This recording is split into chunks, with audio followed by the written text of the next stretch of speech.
Kun kan daawwachaa jirtan qophii keenya torbanitti isaa kana simbira ga'u qophii keenya waarii aartiiti. Qophii waarii aartii keenya guyyaa irraa jalqabeera. Turtiin keessan dhufaan haa ta'u.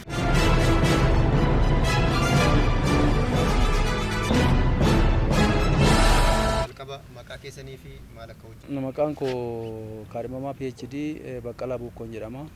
Instituutii Qorannoo fi Qo'annoo Oromootti qindeessaa garee Caaslugaati. Tole gaame guyyaa irraa kana turtiin nuti si waliin gochuu barbaadne waa'ee barruu dhaabbata keessanii yookaan instituushinii keessanii maxxanfamtu barruu wiirtuu jedhamtuuti. Mee jalqabatti waa'ee dhaabbata keessanii waan muraasa natti maati wantoota kitaabota wajjin wal qabatan maal hojjeta waan jiru waan xiqqoo natti maati gara wiirtuutti ceena. Haa ta'u dhaabbanni keenya yookiin immoo instituutiin keenya Instituutii Qorannoo fi Qo'annoo Oromoo jedhama. Yeroo gabaabduudha umurii daa'imummaati kan inni qabu reefu waggaa darbaa kana keessatti wanti inni hundaa'eefis dambiidhaaf kennamee akkaataa inni hundaa'e qorannoo aadaa aartii seenaa Oromoo irratti akka gadi fageenyaan garaa xiinsammuu Oromoo ol kaasuun akka ittiin adeemsifamuu fi as keessatti dhimmi Oromoo sirriitti akka ilaalamuuf mootummaa keenya galanni isaan badinii dhimma kanaaf xiyyeeffannoo godhee dhimma Oromootiif seenaa Oromootiif aartii Oromootiif akka sirriitti of danda'ee ofiisaati qorannoo bilchaataa fi xiinsammuu Oromoo ol kaasuu danda'u. Seenessa kanaan dura bade sirreessee dhugaa Oromoo karaa gituu danda'uun adeemsisuuf itti xiyyeeffatee kanaan dura giddugala aadaa Oromoo keessa kan ture kophaatti of dandeessisee qorannoon kunii fi hojiin nuti seenaa Oromoo fi aadaa Oromoo kun sirriitti akka hojjetamuuf jedhee bara darbe keessa kan hundaa'edha. Hojiin isaas inni guddaan kana jechuudha. Kanaan dura biiroo aadaa fi turizimii Oromiyaa jala gaafa ture sedda giddugala aadaa kitaabonni hedduun maxxanfamaa turaniiru. Isaan keessaa immoo barruun wiirtuu jedhamtu beekamtuudha. Mee waa'ee wiirtuu jechuun maal jechuudha? Akkamitti hundoofte yoomirraa jalqabdee hundoofte waan jedhan? Tole wiirtuun seena qabeettiidha. Jalqabuma isaarraa kaaseetti seenaa qabdi akka dhaabbata Oromoo tokkotti yeroo adda addaa maqaan biiroo aadaa fi turizimii tokko waan adda addaatiin beekamaa ture. Beeksisaan jedhamee ispoortii jedhamee ture, aadaa fi turizimii jedhamee ture, giddugala aadaa Oromoottis ta'ee ture, deebi'ee amma immoo Instituutii Qorannoo fi Qo'annoo jedhu kana keessatti wiirtuun yoomiyyuu hin jijjiiramne maqaashuma qabattee deemte jechuudha.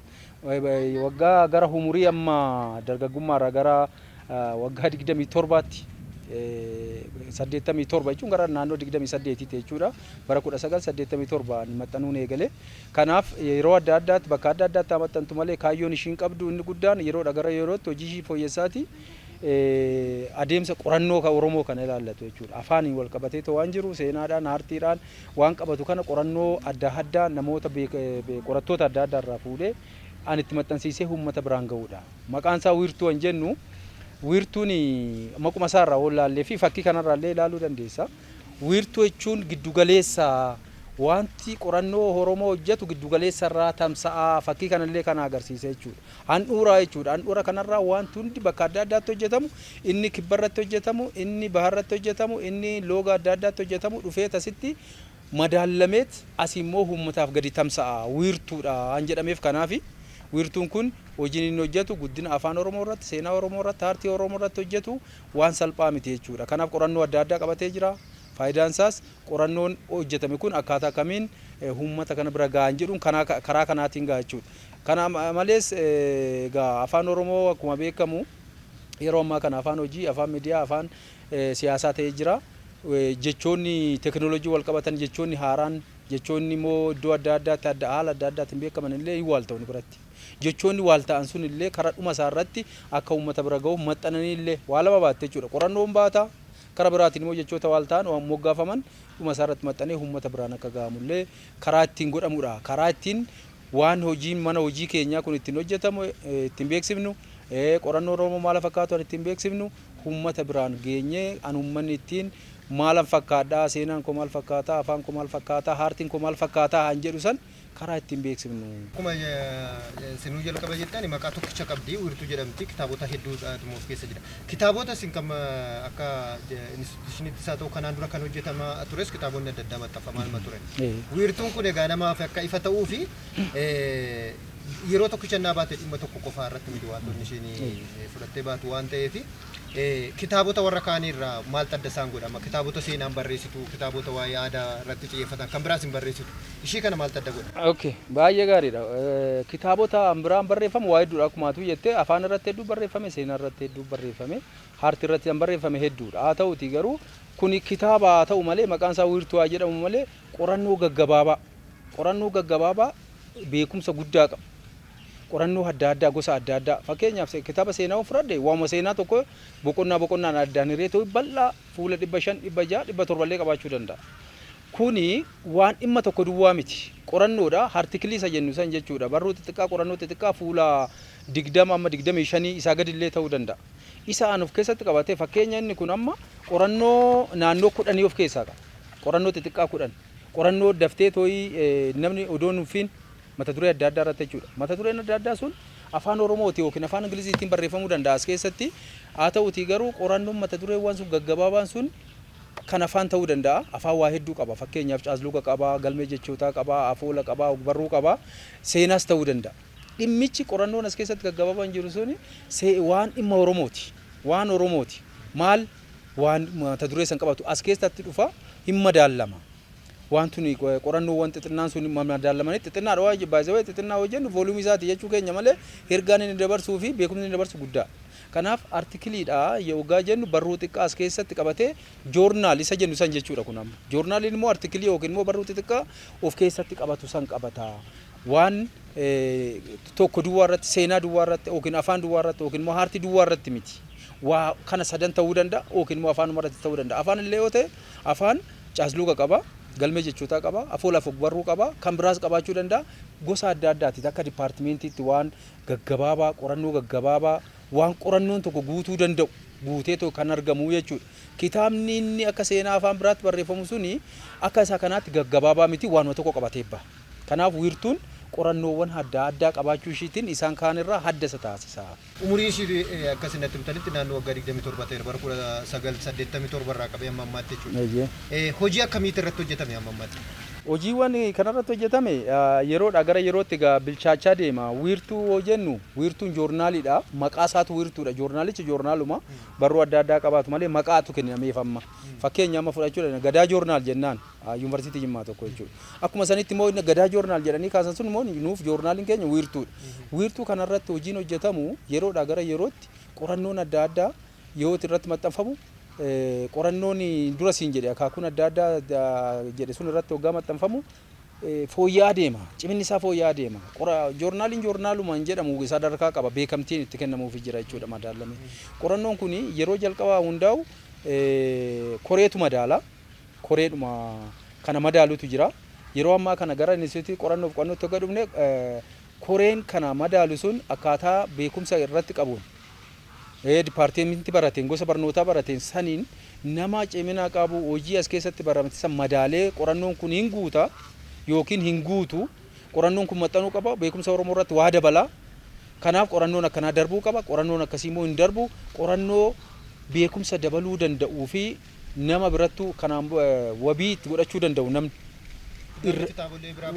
referensii godhata jechuudha. Akka referensii wabii godhatu sanitti ulaagaa guutuu danda'u godhatu waan haaraa yookiin immoo waan jiru cimsee yookiin immoo kan dura jiru soo ta'e immoo fooyyessee kan ittiin ogummaadhaan guutame jechuudha. Ogummaadhaan kan madaalamu callisamiituma waanuma qorannoo ta'e miti. Kan darbus jira qorannoo kana hoggaa dhufu kan kufuus jira. Ulaagaan ittiin safaramutu jira. Barruun tokko kan ittiin badalamu yookiin immoo qorannoon tokko kan ittiin maxxanfamu jira. Akkaataa inni kontentii qabiyyee inni qabu maal ibsuu akka barbaade. Dhugummaan isaa kun immoo akkamiin gama saayinsiitiin adeemsa qorannoon tokko keessa darbu darbeera moo hin dabarre. Oriijinaalitiin isaa yookiin immoo anuma isaati moo kan nama biraa hojjeteedha.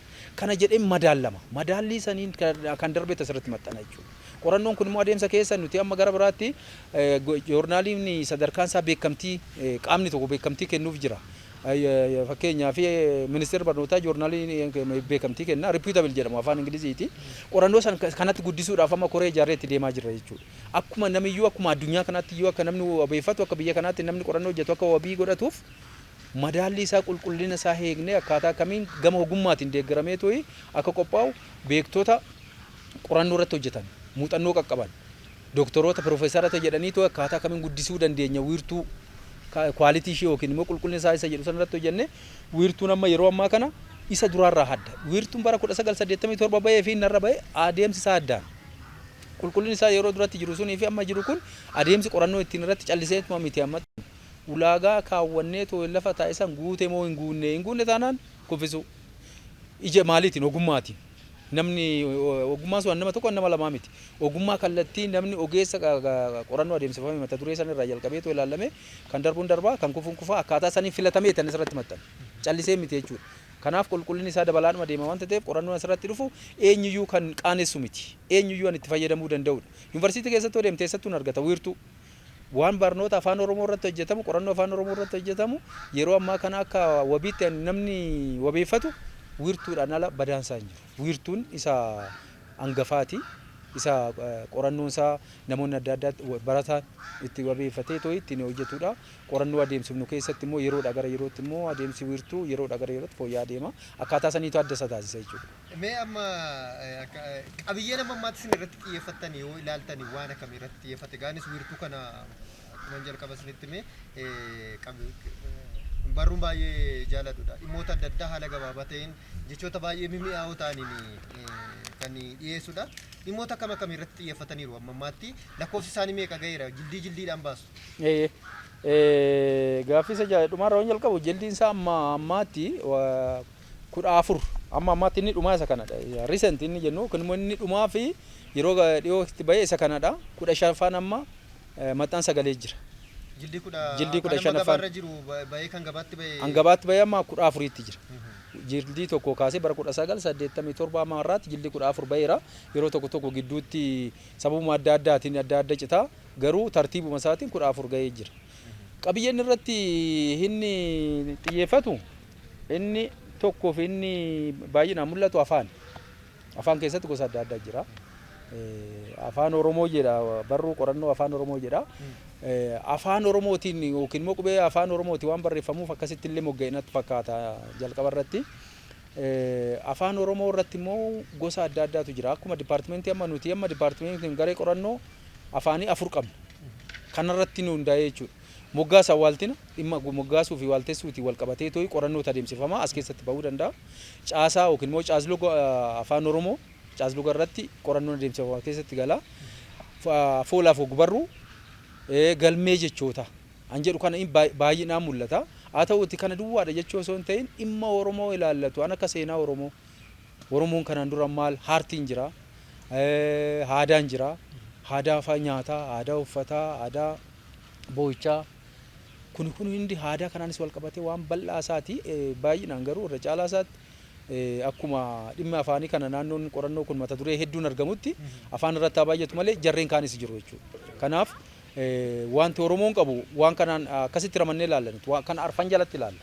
Aadaa isaan qaba galmee afaan isaati, seenaa isaati, aartii isaati. Isaan kana jala irratti qorannoo mata duree adda addaa beeksisa waraqaadhaan baafna. Dhufanii too asirratti jedhan kan mata duree kanaan ilaallatu jenna dhufanii galchuu inni dorgomsiifneetiin dabarsinaa asirratti maxxanfachuu danda'u jechuudha.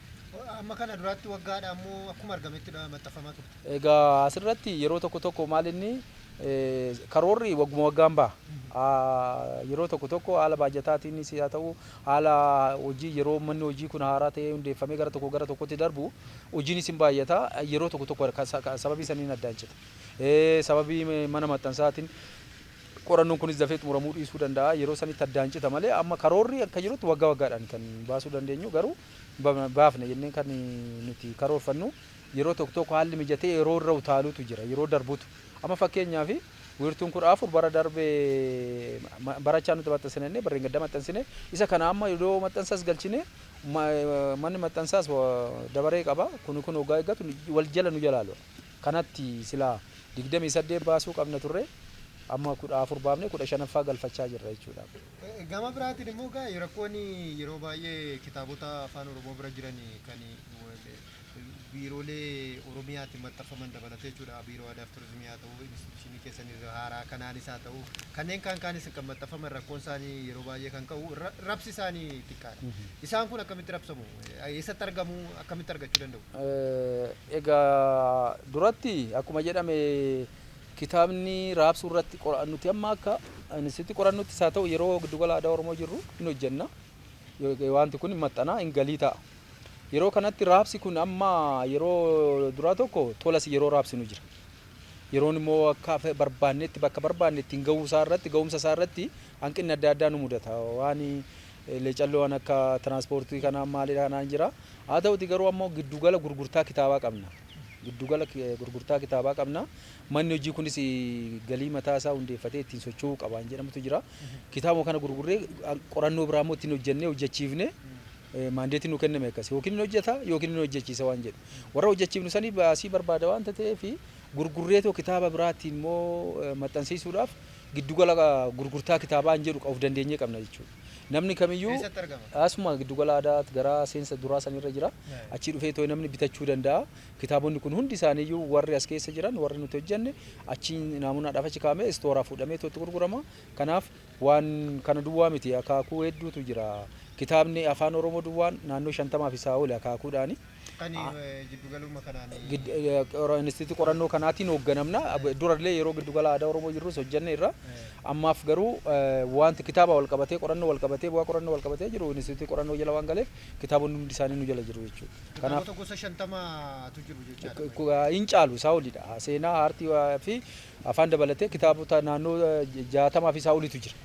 Kanumti yeroo biiroo aadaa fi turizimii giddugala aadaa Oromoo Instituutii qorannoo wajjin taa'amee hojjetame hundi isaa Instituutii qorannoo jala jira.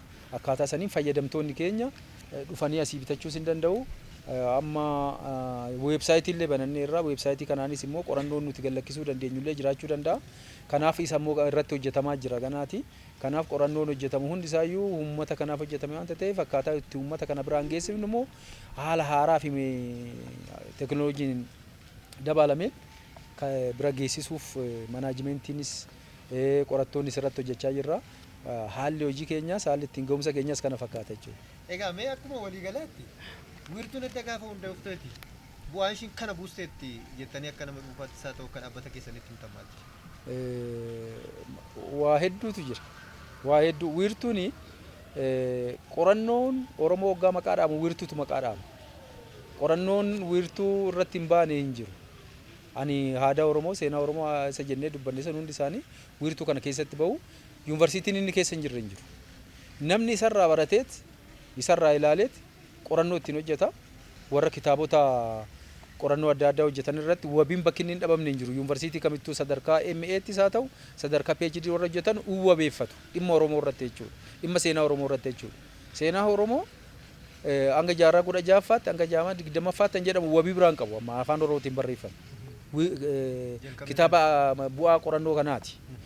Wiirtuu keessatti immoo bakka sanitti irraa ciccitee warra wiirtuu keessas galchan jiru. Inni sun kitaaba guddaadha. Fuula 500 300 isaa ol qaba. Mata duree xixiqqaadhaan immoo achi keessa bakka kanatu galeetu jira.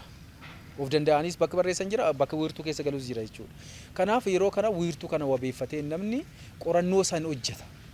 Qorannoo wiirtuu irratti maxxanne akkuma siin jedhe gosa adda addaati waan ta'eef inni seenaa hojjetus wiirtuu inni aadaa irratti hojjetus wiirtuu inni afaan irratti hojjetus afaan dipaartimentii adda addaa qabu irratti wiirtuun an hundaati. Akkuma siin jedhame hundaafuu giddu galeessa jirti waan ta'eef afaan kun seenaadhaa achiin qoodu kun aadaadhaa jedhee asiin qoodu kun afaan hedheen qoodu hunduma qaba. Kana duwwaa irrattis immoo dhimma loogaanis wal qabatee too'i hundaafuu walii gala anasirra jiru jechuudha. Hundaaf hojjete jedhameetiin ilaalame. Kanaaf akkaataa saniin wiirtuurraa hundumtuu qorannoon kamiyyuu ka'umsi isaa wiirtuu keenya wiirtuun faayidaa inni buuse gama siyaasaatiinis bu'aa guddaa qaba. Afaan keenya guddisuu irratti afaan baay'ee guddateera. Gama dinagdeetiinis gurgurannee galii ittiin arganna. Gama hawaasummaattis namni bitee too'i itti wal dubbisaa akkuma ati dubbisu kana inni dubbisaa eenyummaa isaa baraa. Barataan ittiin barnoota isaa fudhata. Namni kitaaba kana harkaan dhabne seena qabeettiidha waan taateef hin jiru. Kallattii hundaanuu hunda galeessa faayidaan ishee. Qorannoo kana irratti namoonni hirmaatanii namoota akka kamiiti? Jechuun gaafa isiniin jedhu egaa kitaaba gaafa jedhamu namootatu ilaalama, duubee isaaniitti ilaalama, ga'umsa isaaniitti ilaalama waan ta'eef namoota akka kamiiti? Egaa namoonni asirratti ilaallu nuti qorannoo waanuma barreeffame hunda miti qorannoon. Qorannoon of eeggannoo barbaada. Ogummaa barbaada. Wanti ilaallamu kuni kallattii hundaan. Wanti hundi barreeffame qorannoo waan hin taaneef. Namni barreessu hundi isaa immoo qorataa waan hin taaneef. Qorannoo kanarratti an hirmaatu qorattoota. Qorataa akkamii? qorataa sadarkaa qorannoo namni tokkotti hojjetu qulqulluudha ga'umsa qaba jedhamu sadarkaa MA yookiin immoo digirii lammaffaati kaasee isaa oliitu irratti hojjeta. Madaala. Qorannoon kun guutuudha. Qorannoon kun Oromoo kana hin madaala. Dhimma Oromoo kana hin madaala. Mata duree kana hin madaala. Kanaaf qorataa akkasitti madaalee danda'ee cimina tokkoo fi hanqina waan qorannoo tokkoo madaaluu danda'u ulaagaa baafatee too ittiin ulaagaa saniin qorannoo madaaluu danda'utu irratti hirmaata. Warri hirmaatu kun giddugala yookiin immoo instituutii qorannoo keessaa duwwaa miti. Alaas yuunivarsiitota irraa hin hirmaatu. Qorannoo fidu. Qorannoo isaanii koottaa fidaadhaan koloppeepper hin maxxansina. Qorannoo dhimma kanarratti ergaa jedhuun doktoroonni warri MS qaban warri piroofeesaroonni sin ergatu.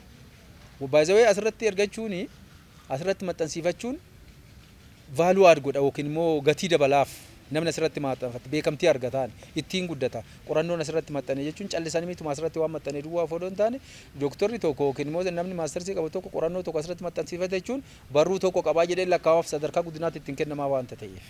Kanaaf warroota akkasii kaffaltii tokko malee hirmaatu. Yookiin nu madaalaa jennaan yookiin immoo barreessaatti qorannoo keessan erga maxxansiifadhaa jennaan.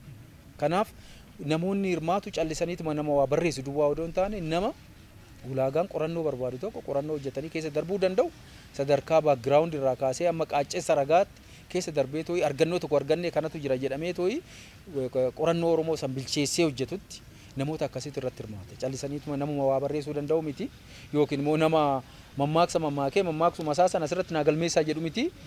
Mammaaksiin qoratamu odoo hin taane mammaaksa san qoratee mammaaksi akkamitti akaakuudhaan mammaakama ergaadhaan akkamitti mammaakama qabiyyeedhaan akkamitti maal ta'a waa qorannoo jedhu sun adeemsi qorannoo gaa waa hedduudha qorannoodha hoo jedhamu waan kallattii maraanuu namni gaafatu deebisuu kan danda'u jechuudha.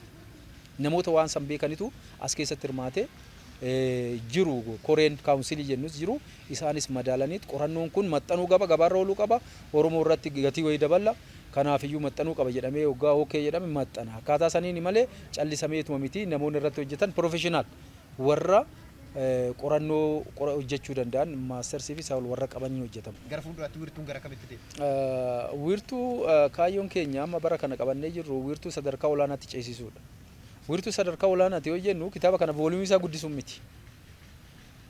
Baay'ina fuula ittiin lakkaa'amu osoo hin ta'in sadarkaa olaanaatti jechuun sadarkaa repeatable journal warra jedhaman warra beekamtiin bakka kamittuu kennamee fi qorannoon akkasii achirratti maxxanuu hin danda'amu jedhe namni qorannoo hojjetu kamiyyuu wiirtuu baree wiirtuun beekamtii godhattee namni qorannoo isaa asirratti maxxansiifatee ittiin guddina argachuu akka danda'uu fi beekumsa argachuu akka danda'u akka gochuuti. Kanaaf wanti sun ulaagaa guutuu qaba. Ulaagaa ministeera barnootaatiin madaalamutu jira. Maal guutuu qabaa waan jedhu sun immoo jira. Lafa taa'ee jira qorannoon sadarkaa olaanaa guuteera beekamtiin kennameefiira qaama dhimmi ilaallatu irraa hojjetame waan guutuu san guutee isa guunnee wiirtuu akkuma qorannoo joornaalii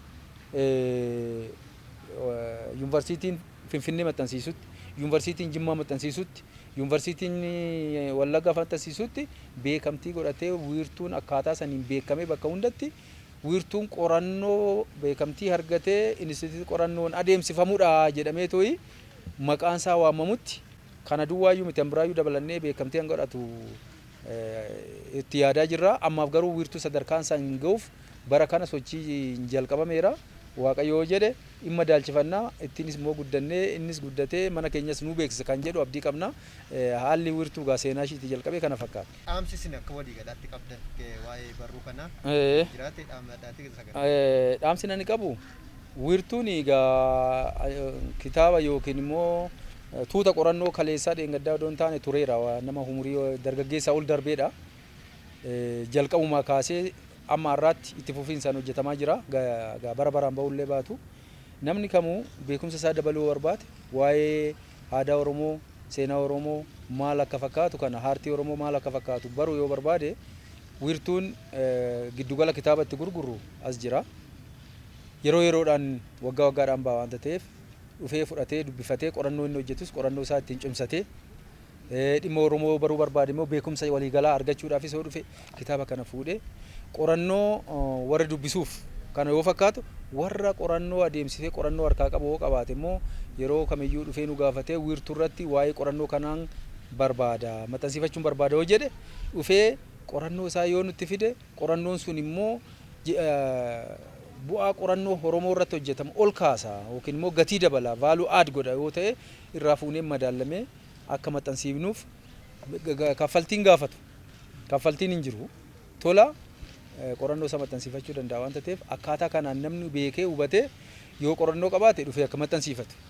Yoo beekumsa immoo nan dabaladha immoo nan dubbadha akkaataatti barumsa isin kenna waan ta'eef beekumsa irraa argadha jedhu immoo bitatee akka dubbisu. Kuni dhaamsa keenya. Dhaamsa kiyya duwwaa odoo hin taane innis qorannoof waan bakka bu'eetan dubbadha waan ta'eef hojiin keenyas hojii faayidaa uummataa beekumsi uummanni isaa akka itti dabalatuu fi waan beekumsa namaa fooyyessuu fi akkaataa itti namni qorannoo adeemsifatu irratti hojii bal'aatu hojjetamaa jira waan ta'eef kana duwwaa miti wiirtuu duwwaa miti kitaabonni hedduunis jiru kana dhufanii fudhatanii akka itti fayyadamanii fi akka nu eebbisan barbaanna.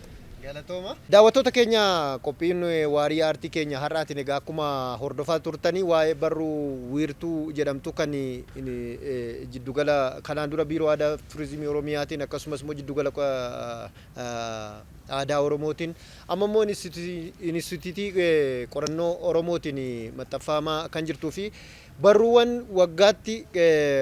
waggaatti qorannoowwan adda addaa of keessatti fudhattee afaan Oromootiin maxxanfamtu daawwattaniitu jedhee yaada.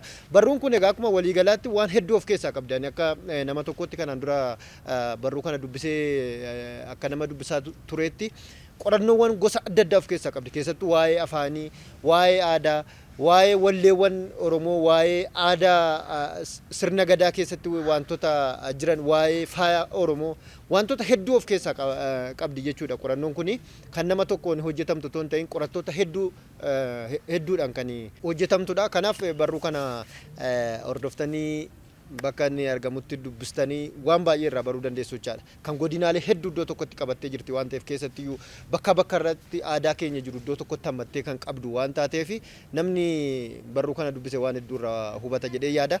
Qophii waarii aartii keenya kan guyyaa har'aa kana fakkaata. Qophii kana qopheessee kan isin biraan ga'e an Olaansaa Waaqumaati. Ogeessi kaameraa ta'ee kan na waliin ture Yusuf Warqiisaati. Torban sagantaa biraatiin hanga walitti deebinutti nagaan tura.